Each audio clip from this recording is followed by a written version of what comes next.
نحمده ونصلي على رسوله الكريم. حضرت خدیجہ رضی اللہ تعالی عنہ کے بطن سے حضور پاک صلی اللہ علیہ وسلم کی تیسری صاحبزادی حضرت ام کلثوم رضی اللہ عنہا تھی. حضرت ام کلثوم رضی اللہ تعالی عنہا یہ بھی نبوت سے پہلے پیدا ہوئی، اور جب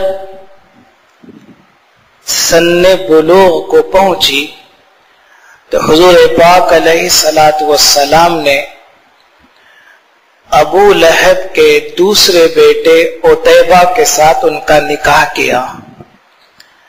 اور جب اللہ کے نبی علیہ الصلوۃ والسلام نے نبوت کا اعلان فرمایا اور ابو لہب نے اس سلسلے میں بدبختانہ معاملہ کیا تو اللہ نے سورہ لہب نازل کی، جیسا کہ یہ بات بتا دی گئی. جب سورہ لہب نازل ہوئی اور ابو لہب کے حق میں بددعا ہوئی تو اس نے اپنے بیٹے سے کہہ کر اللہ کے نبی علیہ السلام کی تیسری صاحبزادی کو بھی طلاق دلوا دی. حضور پاک علیہ الصلوۃ والسلام نے حضرت عثمان رضی اللہ عنہ سے حضرت رقیہ کا تو نکاح کر دیا، لیکن حضرت ام کلثوم کا نکاح کسی سے نہیں کیا. اور جب ہجرت کا حکم ہوا تو اللہ کے نبی علیہ الصلوۃ والسلام ہجرت فرما گئے، اور بعد میں آپ علیہ الصلوۃ والسلام نے حضرت زید بن حارثہ کو اور اپنے غلام ابو رافع کو بھیجا کہ وہ اللہ کے نبی علیہ السلام کی دوسری بیوی حضرت سودا کو اور دو صاحبزادیوں کو یعنی ام کلثوم اور حضرت فاطمہ رضی اللہ عنہا کو مدینہ لائے. چنانچہ یہ دو صحابی گئے اور حضرت سودا کو حضرت ام کلثوم اور حضرت فاطمہ رضی اللہ عنہن کو مدینۃ المنورہ لے کر آئے، اور یہ لوگ مدینۃ المنورہ ہجرت کی. جب حضرت رقیہ رضی اللہ تعالی عنہ کا انتقال سن 2 ہجری میں رمضان المبارک میں ہو گیا تو اس کے بعد اللہ کے نبی علیہ الصلوۃ والسلام نے ربیع الاول کے مہینے میں حضرت ام کلثوم رضی اللہ عنہا کا نکاح حضرت عثمان رضی اللہ تعالی عنہ کے ساتھ کیا. اس طریقے سے حضرت عثمان رضی اللہ تعالی عنہ کے نکاح میں اللہ کے نبی کی 2 بیٹیاں آئی، ایک بعد دیگر. حضرت ام کلثوم رضی اللہ عنہا سے کوئی اولاد نہیں ہوئی، اور حضرت عثمان رضی اللہ عنہ کے ساتھ جو نکاح ہوا یہ معاملہ بھی بہت اہم ہے. اس نکاح کی تفصیل یہ ہے کہ حضرت عمر رضی اللہ تعالی عنہ کی صاحبزادی حضرت حفصہ رضی اللہ تعالی عنہ انہی دنوں وہ بھی بیوہ ہو گئی، اور ان کے شوہر حضرت خنیس رضی اللہ تعالی نے انتقال کر گئے. جب ان کے شوہر انتقال کر گئے تو حضرت عمر رضی اللہ عنہ کو حضرت حفصہ کی شادی کی فکر ہوئی. حضرت حفصہ رضی اللہ تعالی عنہ کی شادی سے متعلق حضرت عمر نے سب سے پہلے حضرت عثمان سے بات کی اور یہ درخواست کی کہ تم حفصہ کو اپنے نکاح میں لے لو. حضرت عثمان نے کچھ تو سوچا، تأمل کیا، پھر صاف انکار کر دیا. جب وہاں سے مایوسی ہو گئی تو حضرت عمر نے حضرت ابو بکر رضی اللہ عنہ سے بات کی کہ آپ حضرت حفصہ کو اپنے نکاح میں لے لے، لیکن حضرت ابو بکر رضی اللہ عنہ بالکل خاموش ہو گئے، کچھ جواب نہیں دیے. تو حضرت عمر رضی اللہ عنہ کو بہت رنج ہوا. اسی رنج اور غم کو لے کر اللہ کے نبی علیہ الصلوۃ والسلام کی خدمت میں پہنچے اور یہ ساری بات بتا دی. تو حضور پاک علیہ الصلوۃ والسلام نے یہ کیا کہ حضرت عمر رضی اللہ عنہ کی بیٹی حضرت حفصہ کو تو اپنے نکاح میں لے لیا اور اپنی بیٹی حضرت ام کلثوم کو حضرت عثمان کے نکاح میں دے دیا. تو اس طریقے سے حضرت حفصہ کو حضرت عثمان سے بہتر شوہر مل گئے، یعنی حضور پاک علیہ الصلوۃ والسلام، اور حضرت عثمان رضی اللہ عنہ کو حضرت حفصہ سے بہتر بیوی یعنی حضرت ام کلثوم مل گئی.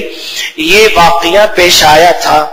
اور بعد میں حضرت ابوبکر رضی اللہ عنہ حضرت عمر سے مل کر کہنے لگے کہ جس وقت تم نے نکاح کا پیغام دیا میں خاموش ہو گیا تو شاید تم کو میرے اوپر غصہ آیا ہوا ہوگا.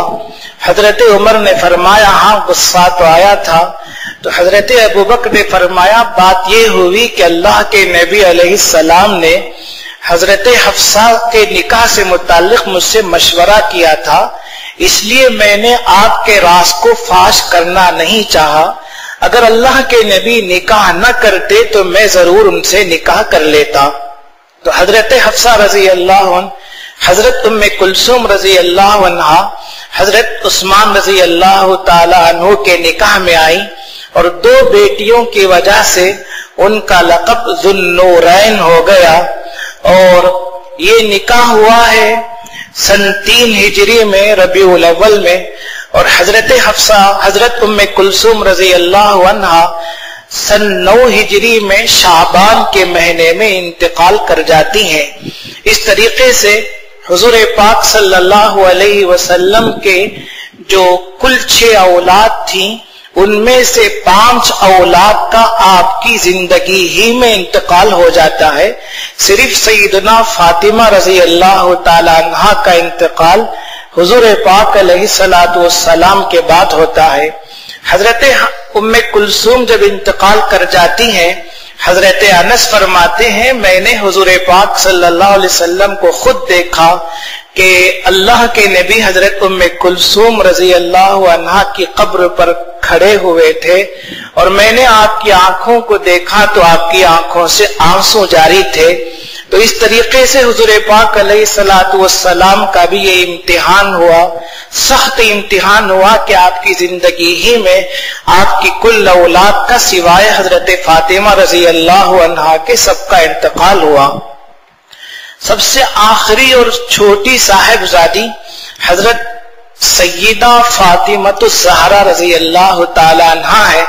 حضرت خدیجہ رضی اللہ تعالی عنہا کے بطن سے پیدا ہوئی اور نبوت سے پہلے پیدا ہوئی.